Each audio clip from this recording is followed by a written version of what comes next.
Hello everybody, my name is PLK. Today we are watching video from Canon. He's making a lot of videos about Lost Ark. He did that before Lost Ark became a shitty trash game. Anyway, he's making a lot of videos about the Throne and Liberty as well. And we were playing together on Korea. I mean, not together, we were fighting two of our guilds, Zergs or whatever. So I was basically fighting him as well. The guy is pretty good.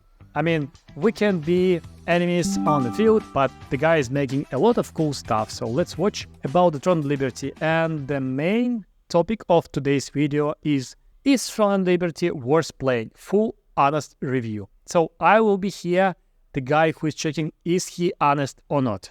And let's go, let's watch it.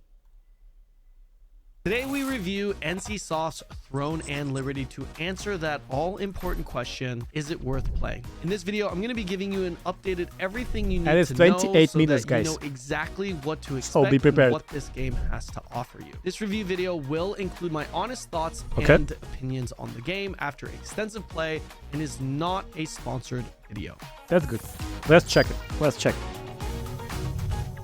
If you are planning on playing the game, I'll be playing on the NA servers for launch, so if you are looking for a guild, Okay, right away, we can't fight each other because on Korea it was like let's put it right away. What was on Korea? On Korea, this guy came and he collected 1 HP. What was the name of the guild? I forget. 1 HP? I think it was 1 HP. And he made.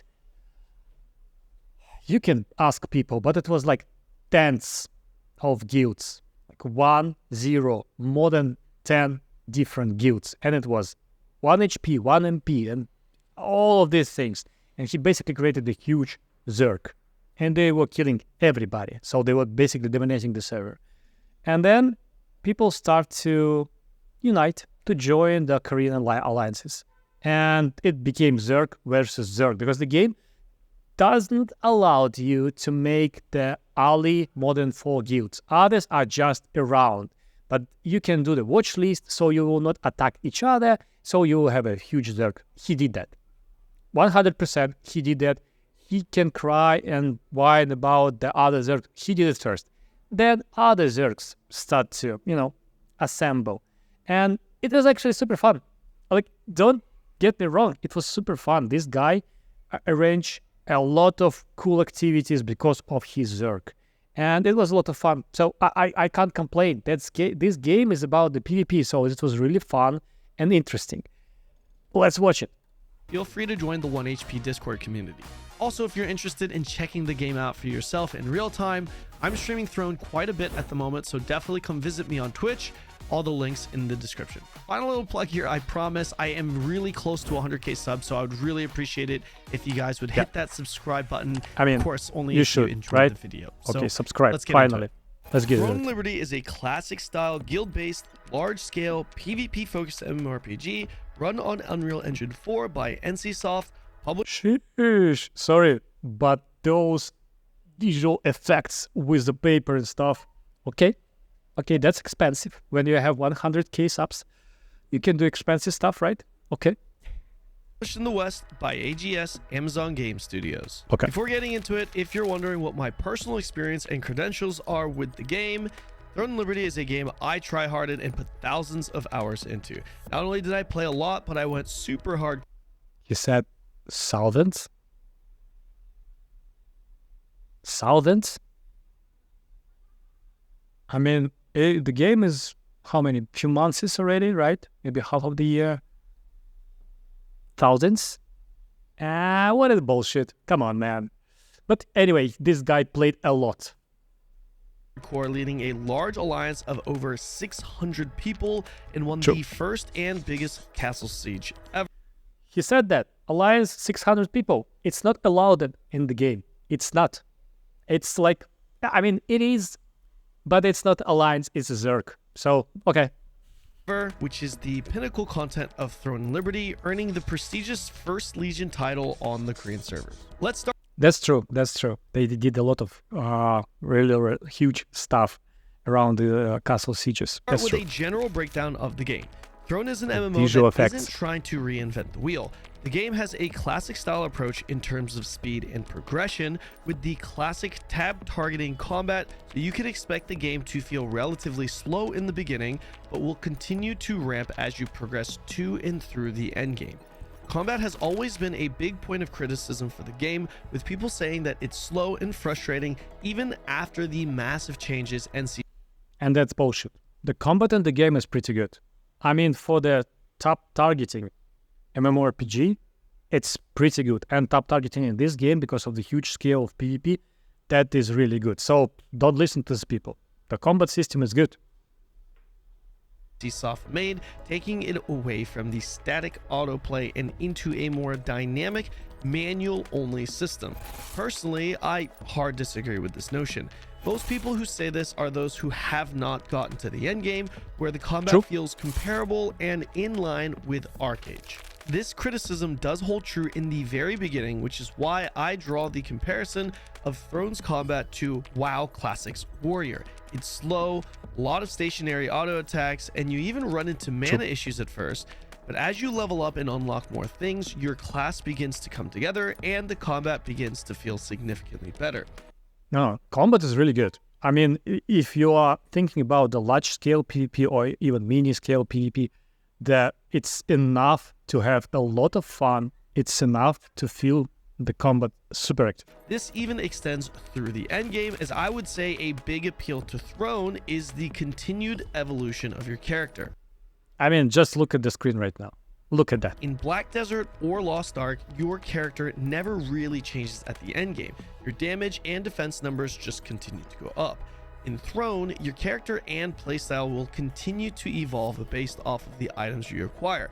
For example, maybe one day you obtain a super rare crossbow that applies an insane poison on your attacks. Pair that with a super rare dagger that allows you to proc a stealth explosion and go invisible on every kill. These types of things complete.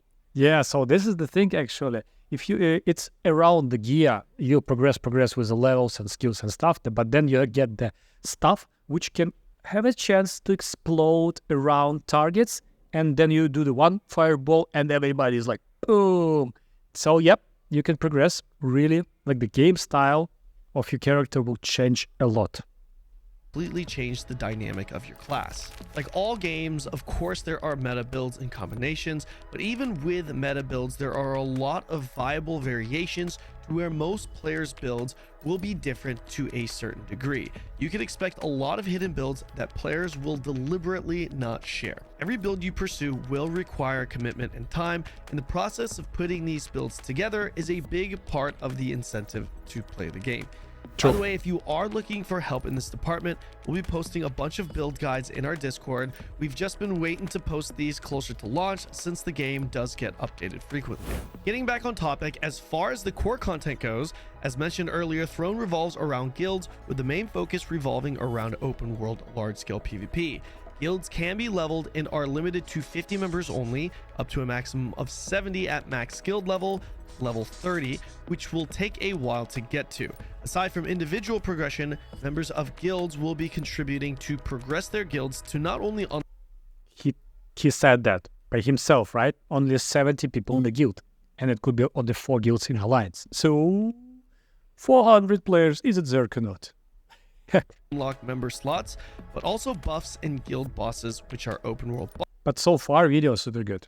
I mean, that's prepared, proper video, and I'm like sucking the content from the thumb, watching it. So yeah, sorry man, but that's a really good content. Thank you. bosses that are farmable in guild exclusive instances every week.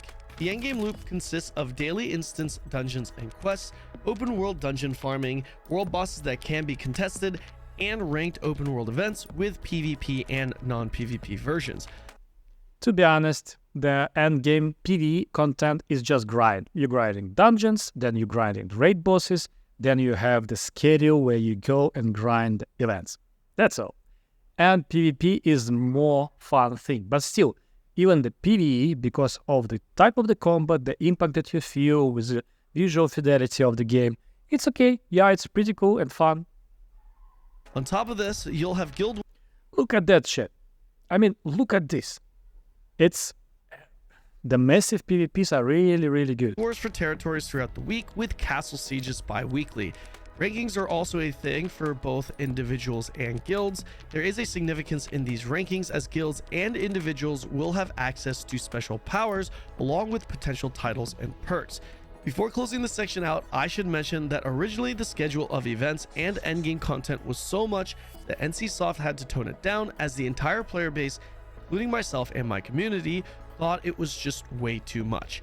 Every hour there was some kind of war, to the point where getting some time to do some chill daily quests solo was a serious breath of fresh air. Balancing this is tough though, as now there are some players who say there isn't enough to do at the end game.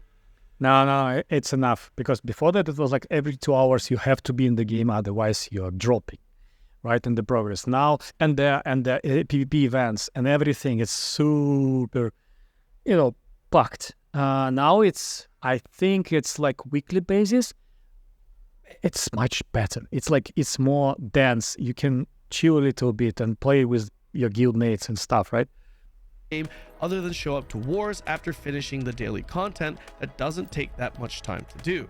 Regardless, it is a much more chill, less FOMO-y endgame that will be even more so at launch, seeing as there are milestones to unlock content, and should take about 1 to 2 months for all the content to be unlocked, assuming it's consistent with Korea. In Throne and Liberty, you will obtain the visual effects. Ooh, man, I did 100 key subs as well. I want this. I can do it by myself. I have the professional diploma for that, but obtain your gear mainly in 3 ways: dungeons, crafting, and guilds.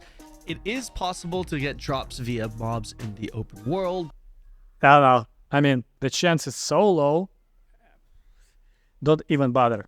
You can, but you just luck. But this isn't the main way you'll be getting your gear. When gear is obtained, they are all base level items similar to BDO, and you will need to enhance them and upgrade them by adding a set amount of traits to them. Dungeons are pretty straightforward and are mandatory to do, because a lot of the current endgame BIS items are now obtained exclusively through dungeons, meaning you...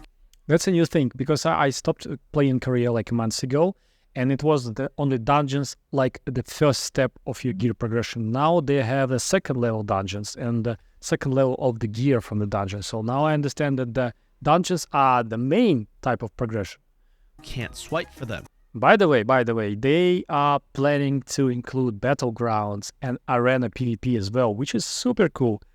Crafting gear is also the other main way, which includes pretty much all forms of content. Mats for crafting could range from pity pieces from dungeons to recipes or mats obtained from daily quests.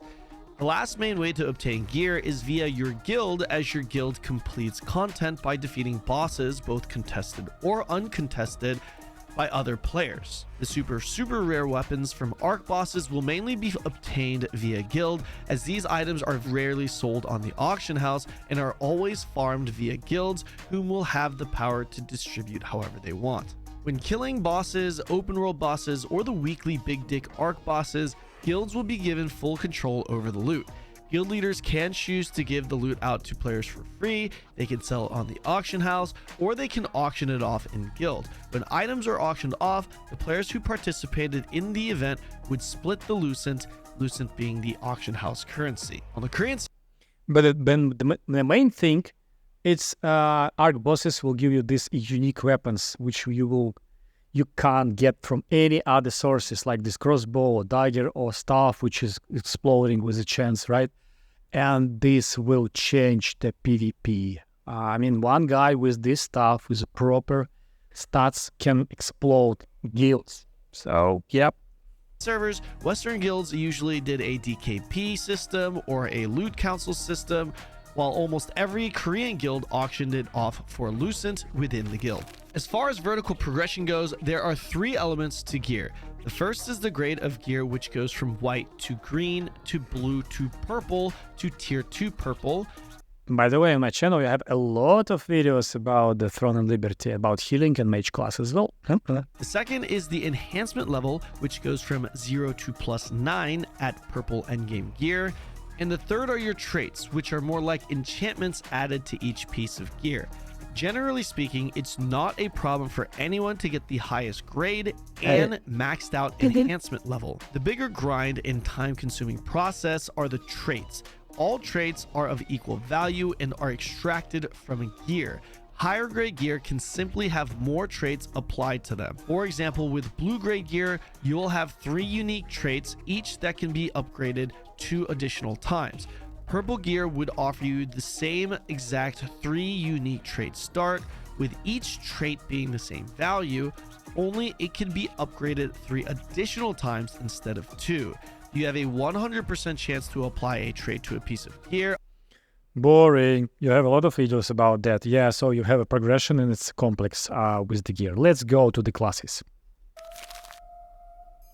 Throne and Liberty is a one... I mean, if you want this information, you have it on my channel. A lot of videos about that, or just watch the original video. But let's talk about the game. Character game for the most part. There are incentives to having additional alts, which is limited to 2, but you really only need 1 character, and the vast majority of players will be running 1. Throne uses a system similar to Final Fantasy XIV's job system, but with weapons. Rather than having an actual class, in Throne you have weapons. Weapons that can be equipped and changed at any time, each coming with its own set of abilities and masteries that will have to be increased individually. Hitting level cap on your character will give you access to every skill for every weapon, so long as you simply equip said weapon, but you will have to level skills and mastery for that respective weapon. You'll be able to select 2 weapons to wield at a time, and there is no active weapon swapping system like you would find in Guild Wars 2. If you're running a greatsword and dagger, you'll be able to select any greatsword and dagger skill. Boring. I mean, you have 7 different type of weapon. You can combine 2 of them at the same time. You can use 10 active skills from them, like you can use whatever, like all of them only from 1 weapon, or separated like by half, right? And you can use 8 passive skills, and that's all. And then you mix it and you upgrade your skills, and it's also really complex and hard. And when you upgrade the skills, they have different levels, and different levels you get from the different levels of the skills, like the from green to blue, from blue to purple, a lot. I mean, it's a huge difference. You have to have all of them purple, otherwise you really like will suck during the PvP. And that's all. But you have a lot of videos about that specifically on my channel as well, on Cannon's channel as well. So I don't want to go in this direction. Let's talk about what is it? Main content. Oh, that's cool. Let's talk about that. Next, let's dive into the main content in the game. Starting with the dungeons, in Throne each day, you'll get a certain amount of dungeon points. These dungeon points can be used to open a chest that drops when completing a dungeon, which contains the main loot you'd be grinding for. At the current endgame, you get enough dungeon points to enter and loot 2 dungeons per day. If you have Silicium's Blessing, which is essentially Throne's paid membership, similar to a value pack in VDO or Crystalline Aura in Lost Ark, you can enter and loot roughly 3 chests per day. There's no limitation to how many times you can enter and complete the dungeon, however. If you don't have the points, you just can't open the chest. Dungeons and Throne is the most important progression content in the game, seeing as they must be done in order to farm and craft most of the best in slot pieces in the game, while also providing you with Lucent and Solent, the 2 currencies of Throne. Think gold and silver in Lost Ark if you've played it. You'll have a number of dungeon options, each containing unique loot that you may or may not want to chase. Each dungeon will take roughly around 15 to 20 minutes on average, depending on your group, which does require a tank and healer, but you can of course blast through these extremely fast with a juice group, and you can also get jailed running with people who may not be as experienced or good. These dungeons aren't necessarily Lost Ark levels of difficulty, but So about the dungeons, they are interesting. I mean, they are grindy and they are repetitive. Basically, you have few bosses, like most likely 1 or 2 bosses in the dungeon, but the main one, right? The main boss, or few encounters, let's call it like that. And the main one, which is interesting with the mechanics. And if you go to the more high-level dungeons, more elite dungeons, it will be more, interesting and hard to play.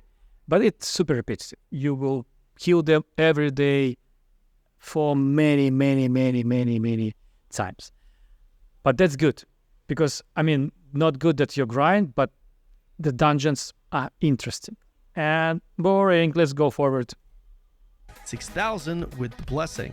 This also goes for the next thing on your list, which are your daily quests or contracts as they call them in Throne. Contracts are your typical daily quests that will have you kill X mobs, gather X things.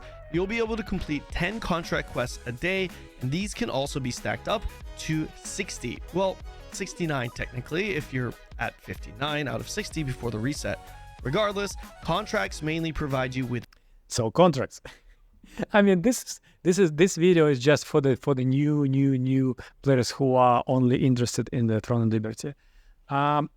These contracts is basically you need to do them every day to collect resources to upgrade your skills, to upgrade your weapons, and to have a slight chance to get some cool loot. That's all. Every day you need to do them, grind, because this is the way of progression. These ones and also the events, but maybe he'll talk about them. Rare drops, including tradable gear that can sell for some decent loot once a week, and drop the super rare arc boss weapons. Bosses that spawn. Along with this, there are also weekly kill quests for specific open world dungeons that give you additional RNG rewards. World bosses play a major role in Throne, and there are two types of world bosses. Regular ones that spawn every day multiple times that can drop a variety of purple grade boss set gear. And they will not, because it's these arc bosses, they are most of the time they're PvE, sometimes they're PvP, but still it's like 200 people are killing the boss and one will get the loot. Never ever for my months of playing Throne and Liberty I get even once, or somebody from my guild get even once. So you have to go there for the achievements and stuff, and for PvP. But overall, if not your guild is dominating this one, most likely you will not get it. Arc bosses that spawn once a week. And these ones are PvP mostly. And you need to get this. This weapon will change the playstyle on the server. And drop the super rare arc boss weapons. Both types of world bosses have PvP and peace versions. Peace meaning no PvP. PvP contested world bosses is now one of the few forms of content where zerging is to be expected, and the top guild alliance on each respective server will be essentially farming exclusively or in combat with a rival alliance. True. That's then true. you have your daily events. In Throne, there are timed events throughout the day, with some being no PvP and some being PvP enabled. Each event will have its own unique objective, and you'll compete against other players on a leaderboard for that event to get better rewards. The events with PvP enabled are called Dominion events, and the only difference is that you are automatically placed into one of 3 colored factions for that event, and your faction will compete against the other 2 factions while still having an individual ranking. That's actually cool. That is new. That was not like that when we played, because it was like just the guilds, and the dominating guild dominates everybody on the events as well if it's PvP. Or people were making like small scale PvP, which is also was fun. Now you have this green, red, and blue things, and everybody, like even your clan mates could fight with you because they are not in the same color. That's cool. That's really interesting. That's the different type of PvP content. The third variation of the events are the ones labeled as GVG, where guilds will simply come in and compete against each other. Yep. These events used to not have the faction system and was recently changed to prevent alliances from zerging and dominating every PvP event. Node Wars or Territory Wars are called Riftstone and Boonstone Wars in Throne and Liberty. Winning any of these will provide resources for the guild along with sheet stats for every guild member. However, Riftstones specifically provide the occupying guild with an exclusive world boss kill every day. You have a specific video about that on my channel. They will give you a lot of cool stuff for your guild, from raid bosses that will be exclusively for your guild to some additional stats and resources. So yeah, that's actually the main part of the game, and they're pretty cool. The huge type of the interactions, who go where, scouts and stuff. That's really interesting. That has a guaranteed chance to drop a piece of tradable boss gear. Originally, these rifts and boons were reservable and always were dominated by the top 1 or 2 alliances on the, which were 1 HP, right? Right? At the beginning, and then Koreans, and then Taiwanese server. NCSoft has recently changed this to where rifts and boons are now an exclusive 1v1 between guilds to ensure. Super. That is super cool. That is like more logical, more hard, more complex PvP, but that's guild versus guild. And that's super interesting. It's more skill based right now. That's, I mean, fair fights and more inclusive to individual guilds outside of bigger alliances. These Rift and Boon Stones are the main form of endgame competitive content, aside from the Siege, which is the next thing on the list. The pinnacle content of Throne would be the bi-weekly sieges. Which guild will occupy the throne? And you can't imagine how huge and how cool is that. With the huge golems, thousands of people, really thousands of people playing that at the same time with the tactics. It's, I mean, and they optimized it during the beta. We had the beta, closed beta with Amazon. They optimized it so well. So even with my shitty laptop, I had no lags, no performance issues with these thousands of people to play. It was super cool. So this Castle Siege is something you need to do. Saw it ever in other MMORPGs, only in Lineage 2, I think. I mean about 3D MMORPGs. Large-scale PvP at its finest, Sieges and Throne are completely open world and guilds fight to take over the major castles, which is currently just one, Stoneguard, from the time of this recording. During Siege, you'll have golems that spawn throughout the fight that can be controlled by an individual player. These golems are essentially siege weapons that can be used by anyone to attack or defend the castle. There are also pillage points throughout the castle, allowing guilds to steal funds from the total purse that gets distributed to the winning guild. These pillage points allow for smaller guilds to also compete for something, seeing as the throne itself will always go to the dominant alliance. The alliance that wins the castle will be rewarded a ton of Solent and Lucent, the gold and silver currencies of Throne. If split evenly, the Lucent amount isn't that significant, but the Solent is. When it comes to the pay to win, interesting part. Is it pay to win or not? Right? I just checking if we're still live, and we are. Let's talk about that. I mean, the answer is yes. It's pay to win. And everybody in my previous videos in comments was like, yeah, are you telling us that you will play this game? It's pay to win, blah, blah, blah. All of the games pay to win right now. I mean, it's just how you look at these things. Let's talk about it. In Throne and Liberty, the short answer is yes. Yes, it is absolutely pay to win. I'm not here to debate anyone on the definition of it. Most of you know I really don't care that much if there's some level of pay to win. And realistically, there's pay to win in almost every single MMO today. Not that I'm justifying it. This section on its own could probably have its own video later, as I could expand on this more and give you the full detailed scope of it. But in order to keep this video from being 9 hours long, which I feel like it already is, I'll try and get through this as quickly as I can. First of all, there are 2 currencies in Throne and Liberty, as I mentioned before, Solent and Lucent. And he will talk about pay to win for minutes. Okay. Let me do it in short, and I have a specific video about that as well. You can buy, so you have 2 different currencies. Normal currency, just which drop from the mobs, and you buy your consumables and some simple stuff. And you have auction, and you have different currency for the auction. And you can get this currency only by selling some gear that you dropped in the dungeons, in open world, and blah blah blah. And you can sell some materials there and some resources there as well. So you can buy in the official shop this currency for the auction. So you can pay your dollars or euros or whatever currency you have, and you can buy this currency from the developers, not in the black market, from the developers. And you can buy the things, the gear to progress there. That's all. You can. This is pay to win, period. The thing is just to be from the both, like you need to look at the problem from the both sides. The pricing for the good gear, for the meta gear at the point, will be so expensive. So you need to spend like thousands of dollars to buy the gear, to pay to win the game. You can spend a little on the battle pass, on the premium pass, like, I don't know, $20. And you can buy something from the auction, buy the real money to accelerate your progression with the skills, like to buy the crystals, to craft things, to progress with your skills. You can do this. And that will feel amazing compared to free-to-play. But it will just give you like a weeks, maybe days of a little bit more acceleration at the beginning. And I was fully free-to-play, and half of my guild was fully free-to-play on Korea, and we did dominate at some point of time.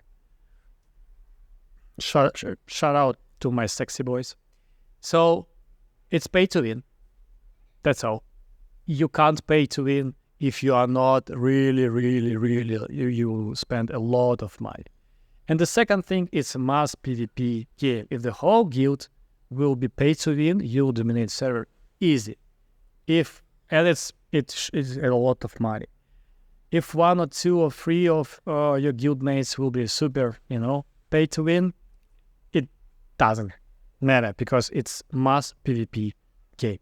That's the thing. Period. You can tell about that a lot of stuff. Please watch his original video. But you still have to go to the dungeons to drop the gear. You still have to go to all the raid bosses to drop the things. And you will fight during the mass PvPs. So, can you play with it? It's pay to win, yes. Can you play with this? Yes, of course. It will be fun. And believe me, this game will be not broken by the pay to win. So, period. And maybe, I don't know, Amazon will change something. Now, final thoughts. Let's go. Despite being a game that I personally enjoy, I don't believe Throne is the type of game that will garner a large player base over a long period of time. Yep, completely agree with that. I mean, with everything that Canon telling us during this video, I agree with that. This is super cool overview of the game. Please watch the full video because I skipped some of the above the points, right? I really enjoyed playing this game with the guild. If you have a cool bunch of friends or cool guild or cool community and you love PvP and you love to grind, it's specific type of the games like BDO or Lost Ark or whatever.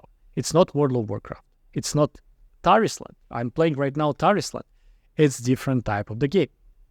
If you love it, if you love PvP and you will play with your boys the whole time, not solo, this is the game for you. It will be really interesting. It will suck us to play this game for like months. For the few months for sure, maybe a year, but not the lifetime, MMORPG. PAX Day will have more chances to do that when it will be not in early access because right now, as I understand, PAX Day is shit. So it's not the game to build your character and play it for a long time, but that's the game to play with your guild, and it will be really fun for a few months. So definitely start with us to play this game, and then let's see. And it's really interesting. And if they will add actually PvP arenas and battlegrounds, is different layer of the game. Maybe it will be more months to play this game, but at least half of the year. So this game is really quality. I didn't get this fun for a long time in PvP games. I see this game being a smaller, more niche community as a best case scenario, simply because of the game's identity being a more guild PvP focused game. True. As of now, at least. NCSoft has announced continued focus on PvE content as well as mentions of more life skilling, but Throne's current identity is a group-oriented PvP game in a classic-style MMO shell. And even though it may be more up my alley personally as a gamer, big focus on PvP and lack of other areas will ultimately keep this more of a smaller niche community in the long run, in my personal opinion. Another point that I want to mention is the social aspect of the game. Due to the nature of this game being a guild-oriented PvP game, do expect a lot of toxicity and in-game Yeah, that's the fun thing. That's what I'm telling you about from the beginning, right?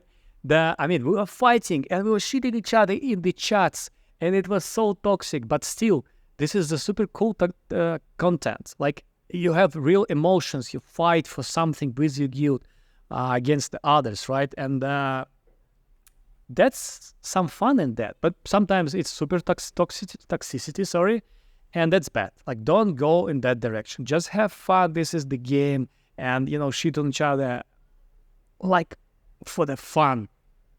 Politics. World chat PvP is a thing, shit talking is a thing, and the occasionally overly toxic, he just took it too far shit, like doxing and other forms of harassment, will also be a thing.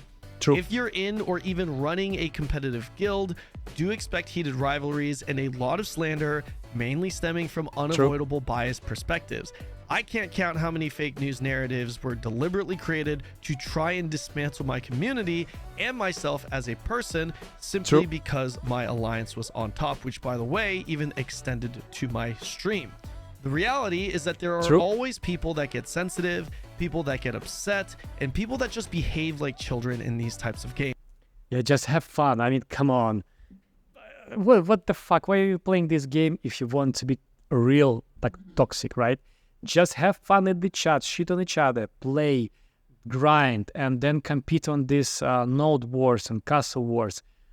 I mean, fail, then try to, to get revenge on the arena PvPs and stuff. Shit on each other in the chat one more time. But that should be fun. And then we meet each other in the dungeons with these guys. And we have a lot of fun just chatting and shit on each other during making the boss die, right? So, games. However, don't forget that the storylines, drama, and trash talk is what makes these PvP games what they are, and is what makes those memorable moments that you won't forget. It goes both ways, and I assure you, you'll experience both in Throne. Aside from that disclaimer, the biggest concern I have for this game is hands down the botting. Botting was a major issue in Korea. Well, let me stop this right away. Everybody is botting that, pay to win that, pay to win that. Botting is bad. I don't understand why developers don't just do something with bots. It's super simple. You just create the script, or we have so many different AIs right now. You can check all of that really easy. I don't know why they don't do that. I honestly don't know. It looks like they want this. I don't know why. So the bots, what they will do, you will see them in the top locations, and they will grind a lot of mobs. And this game is not about grinding the mobs, it's about grinding the dungeons. You don't care about the bots. What the hell?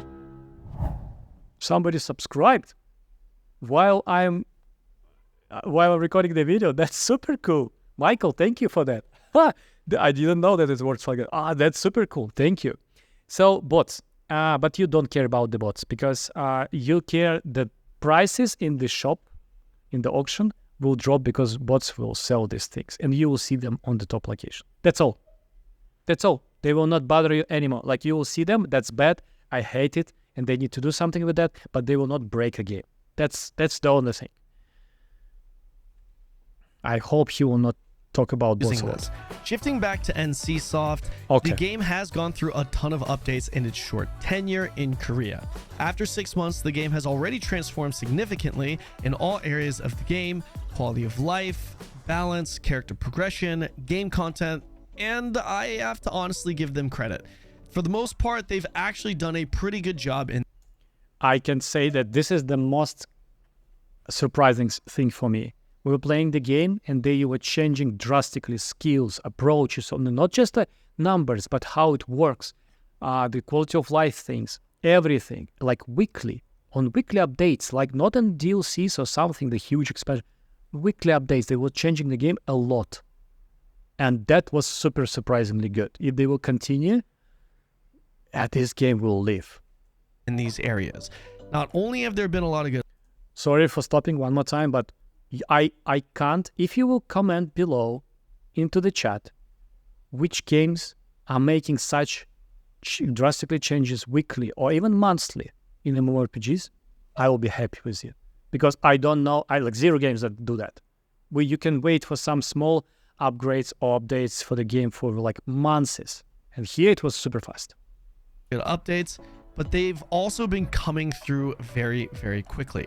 On a final note, let's not forget NCSoft is notorious for adding extremely predatory RNG-based pay-to-win systems, far exceeding even the pay-to-win systems the game already has, and those have not yet been seen. I can't say that I trust NCSoft to not repeat history. If I were a betting man, I would probably bet that there would be more pay-to-win added to the game. I agree. I think that's exactly what will happen. We will have good content, we'll play a few months, and then we'll play with a new expansion a few months, and then they will start to do this stupid shit like it was in video, no Stark, and you will think, okay, fuck it, I will not play this game because I don't trust the developer, and it's like worse and worse and worse in the timeline. But let's see. Can you really blame me for thinking that? It's NCSoft's job to win back our trust. I'm not a big fan of the current pay-to-win system to begin with, but I also feel it's tolerable as someone who generally gives less shits about there being some pay-to-win in a game. If you don't like any pay-to-win, period, well, I heard you can still play New World or just wait for Ashes in 2094. And that's pretty much it, guys. Let me know your thoughts on Throne and Liberty in the comment section below. If you enjoyed the video or found it helpful, all I ask...